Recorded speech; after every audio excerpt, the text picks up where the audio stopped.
Vi har om den abstrakt operationelle fase og Jean Piaget. Han bor i Neuchâtel, Schweiz, og han er kognitiv psykolog, biolog og udviklingspsykolog. Han har studeret på University of Neuchâtel og University of Zurich. Her er der nogle sjove billeder af ham. Han er interesseret i kognitiv psykologi, udviklingspsykologi, schweiziske bjerge og den abstrakt operationelle fase. Børn begynder at tænke logisk og systematisk om konkrete ting og hændelser.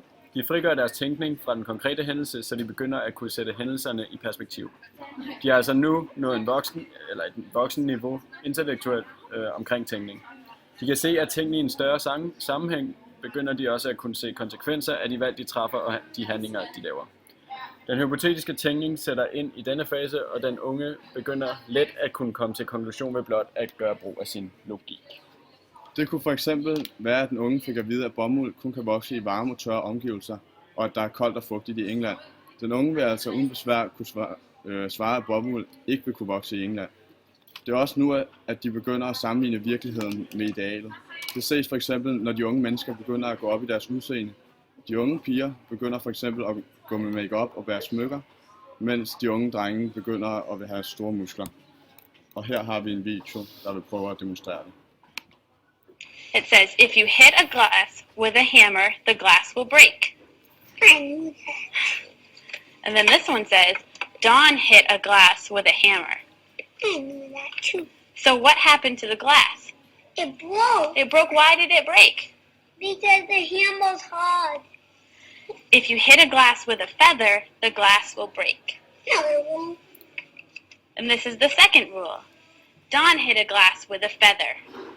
What happened to the glass? Nothing. Nothing happened. Why didn't anything happen? Because the feather was soft. First one says, if you hit a glass with a feather, the glass will break. And the second one, Don hit a glass with a feather. What happened to the glass? It broke. And why did it break? Because the rule says if you hit a glass with a feather, it'll break. So if you hit a glass with a feather, it broke. Dette viser, at den lille har simpelthen ikke, han er ikke i stand til at forstå reglen, der er blevet sat, fordi at han allerede har nogle tidligere erfaringer, der siger, at det er ikke det, der sker. Og hende, den lidt ældre, kan godt se, at nu er der blevet opsat en regel, og det vil sige, at den skal hun følge, selvom den er ret abstrakt. Og derfor er hun bedre til det.